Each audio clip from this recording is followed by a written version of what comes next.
ஒரே இடத்தில் கூடும் 18 சித்தர்கள். எந்த மாதம், எந்த நட்சத்திரம், எந்த நாள் என்பது தெரியுமா? ஏன் என்று தெரியுமா? பழனியில் ஏற்படும் மாற்றத்தின் எதிரொலி எங்கு தோன்றும் என்று தெரியுமா? உலகமே சுனாமியில் பாதிக்கப்பட்ட போது கடலுக்கு மிக அருகில் இருந்த ஊரில் கடல் நீர் புகவில்லை. ஏன் தெரியுமா? அருகிலேயே கடற்கரை, ஆனால் பூமிக்கடியில் சுவையான குடிநீர், சுற்றிலும் பச்சை பசேல் என்று காட்சி தரும் சோலைகள். இது எப்படி சாத்தியமானது என்பதை அறிவோம். பூர்வ ஜென்ம யோகம் இருந்தால்தான் இத்திருத்தலத்தில் நீங்கள் நுழைய முடியும், தரிசனம் கிடைக்கும். விசித்திரங்கள் பூமியில் எவ்வளவோ நடந்தாலும் பக்தனை காக்கும் கோரக்கர் சித்தர் ஜீவசமாதி கடலுக்கு அருகே. வடக்கு பொய்கை நல்லூர், நாகை மாவட்டத்தில் நாகப்பட்டினத்தில் இருந்து அக்கரைப்பேட்டை வழியாக வேளாங்கண்ணி செல்லும் வழியில் கிட்டத்தட்ட 5 கிலோமீட்டர் தொலைவில் வடக்கு பொய்கை நல்லூர் அமைந்துள்ளது. நந்தி நாதேஸ்வரர் திருக்கோவில் அருகே உள்ள கோரக்கர் சித்தர் ஜீவசமாதி பீடம். கோரக்கர் சித்தர் சீனா, நேபாளம், இலங்கை, தமிழகத்தில் சதுரகிரி மலை, சுந்தர மகாலிங்கம் வரை சென்று கோரக்கர் சித்தர் போகரின் நட்பை பெற்றதாக வரலாறு. 18 சித்தர்களில் 16வது சித்தர். போகரும் கோரக்கரும் பழனியில் நவபாஷான முருகன் சிலையை செய்து பழனியில் தைப்பூச பௌர்ணமி இரவு 12 மணிக்கு நிறுவி ஆசிரமத்தையும் கோவிலையும் நிறுவிய பின் ஆசிரமத்தையும் கோவிலையும் புலிப்பாணி சித்தரிடம் வழங்கி போகர் பழனியிலும் கோரக்கரை வடக்கு பொய்கை நல்லூருக்கு அனுப்பி, நீ தவம் செய், நான் உன்னை ஜீவசமாதி செய்கிறேன் என்று கூறியதை அடுத்து கோரக்கர் பொய்கை நல்லூர் வந்து சமாதியானார் என்பது வரலாறு. அதன்படி ஐப்பசி மாதம் பரணி நட்சத்திரம் அன்று சமாதி அடைந்து விடுவேன் என உறுதி கூறி தியானத்தில் ஆழ்ந்தார். எனவேதான் ஸ்ரீ கோரக்கர் தங்கிய இடத்தில் சிவசக்தியின் திருவருளும் சித்தர் ஸ்ரீ கோரக்கர் சித்தரின் குருவருளும் நிரம்பி வழிபாடு செய்பவர்களுக்கும் பக்தர்களுக்கும் அருள் புரிகிறார். கோரக்க சித்தரின் அவதாரம் வெகு சுவாரஸ்யமானது. கொல்லிமலையில் தவமிருந்த சித்தர் மச்சேந்திரர் பொதிகை மலை செல்ல அங்கிருந்து தென் திசை நோக்கி நடைபயணம் மேற்கொண்டார். வழியில் சம்பல்பட்டி என்ற ஊரில் தாகம் எடுக்கவே அங்கிருந்த ஒரு இல்லத்துக்கு சென்று குரல் கொடுத்தார். அச்சமயம் அவ்வீட்டின் இல்லத்தரசி மட்டுமே வீட்டில் இருந்தாள்.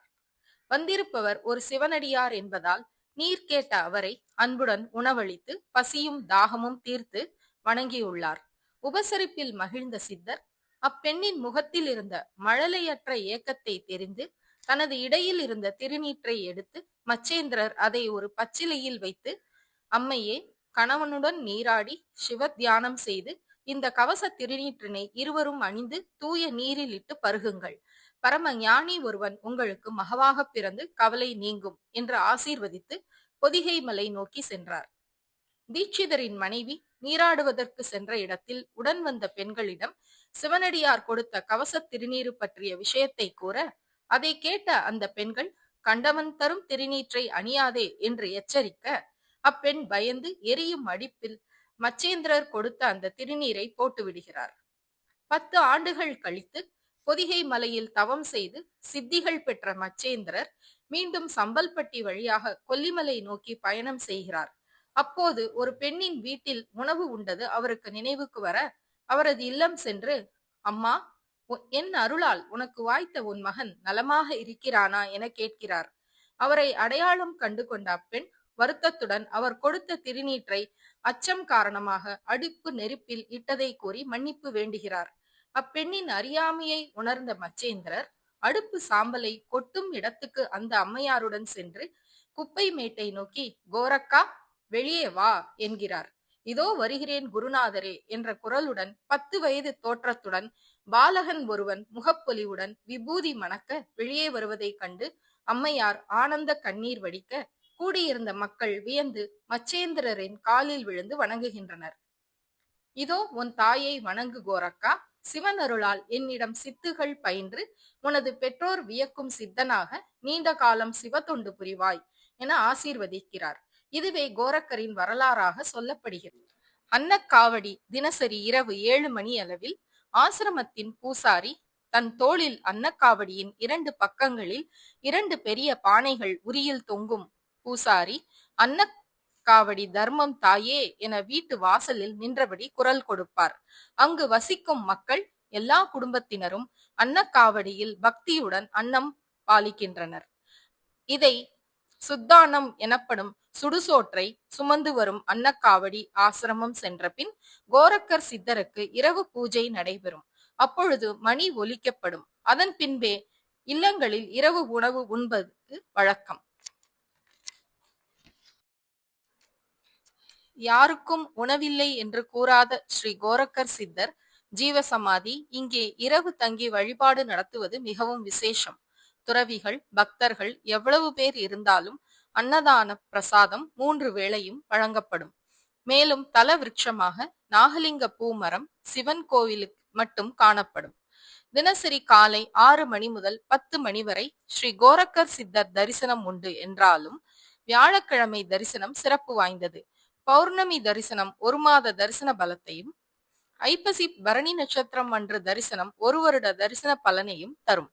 எப்பொழுதும் கடன் பிரச்சனை தீரவில்லையே என்ற கவலைப்படுபவர்கள் வடக்கு பொய்கை நல்லூர் ஸ்ரீ கோரக்கர் சித்தர் கோவிலில் இரவில் தங்கி மறுநாள் நீராடிவிட்டு விளக்கேற்றி சித்தரை வழிபட்டால் பட்ட கடன் தீரும், துன்பம் பிணி தடை நீங்கும் என்பதும் பக்தர்களின் அனுபவம் நம்பிக்கை என தெரிவிக்கிறார்கள்.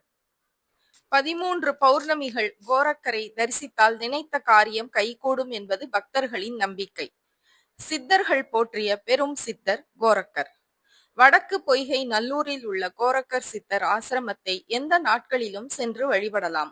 இங்கு ஒவ்வொரு நாளும் 3 கால பூஜைகள் நடைபெறுகின்றன. குறிப்பாக குருவாரம் எனப்படும் வியாழக்கிழமை அன்று வழிபடுவது சிறப்பாகும். அதாவது வியாழக்கிழமை கோரக்கர் பிறந்த நாள் என்பார்கள். வியாழக்கிழமைகளில் காலை முதல் உபவாசம் இருந்து இரவு வழிபட்டு பிரசாதம் உண்டு கோவில் வளாகத்தில் தங்கி உறங்கி விடியல் நீராடி கோரக்கரை வழிபட்டு திரும்பினால் மனக்கவலைகள் அகலும். மேலும் பௌர்ணமி அன்று வழிபட்டால் 1 மாதம் வழிபட்ட பலன் கிடைக்கும். அதிலும் ஐப்பசி மாதத்தில் வரும் பௌர்ணமி அன்று அன்னாபிஷேக வழிபாடு மிக சிறப்பாக நடைபெறும். அன்று கோரக்கரை தரிசிப்பது மிகவும் சிறப்பு வாய்ந்ததாகும். ஐப்பசி பரணி தினத்தன்று வழிபட்டால் ஓராண்டு வழிபட்ட பலன் கிடைக்கும். தொடர்ந்து 13 பௌர்ணமிகள் கோரக்கரை தரிசித்தால் நினைத்த காரியம் கைகூடும் என்பது பக்தர்களின் நம்பிக்கை. அது மட்டுமின்றி கோரக்கரை வழிபட்டால் திருமணம் ஆகாத இளம் பெண்களுக்கு திருமணம் கைகூடும், குழந்தை பேறு இல்லாத தம்பதிக்கு குழந்தை பேறு கிட்டும், புற்றுநோய் முதலிய அனைத்து நோய்களில் இருந்தும் விடுபடலாம். மன வளர்ச்சி குன்றியோர் இங்கு வந்து சென்றால் மனநலம் பெறுகிறார்கள். களவு போன பொருட்கள் திரும்ப கிடைக்கின்றன. தொலைதூர பயணம் மேற்கொள்ளும் போது இவரை வணங்கி புறப்பட்டால் சிறப்பான பயணமாக அமைவதோடு செல்வ வளமும் கூடும் என்கின்றனர் பக்தர்கள். கருவறையில் உள்ள சிவன் உமை சித்தர் திருவடிகளுக்கு பாலாபிஷேகம் செய்து வழிபடுவது குடும்ப பிரச்சனைகளை நீக்குவதோடு வெளியில் சொல்ல முடியாத கவலைகளையும் அகற்ற துணையாகிறது. நூற்றுக்கணக்கான துறவிகள் உலக நாடுகளில் இருந்து கோரக்கரை வழிபட்டு ஞான விரிவு பெறுகிறார்கள். கோரக்கர் படத்தை வீடுகளில் வைத்து பூஜிப்பதும் பயண நேரங்களில் சட்டை பையில் வைத்துக் கொண்டு பயணிப்பதும் நன்மை தருவன. இவரை இயல் இசை நாடக கலை வல்லுநர்கள் வழிபட்டு புதிய வாய்ப்புகளை பெற்று உயர்கிறார்கள். சித்தர்கள் போற்றிய பெரும் சித்தர் கோரக்கர். அதனால் அவரை தொழுவது சித்தர் உலகத்தையே பூஜித்து கோடி புண்ணிய பலனை பெறுவதற்கு சமமாகும்.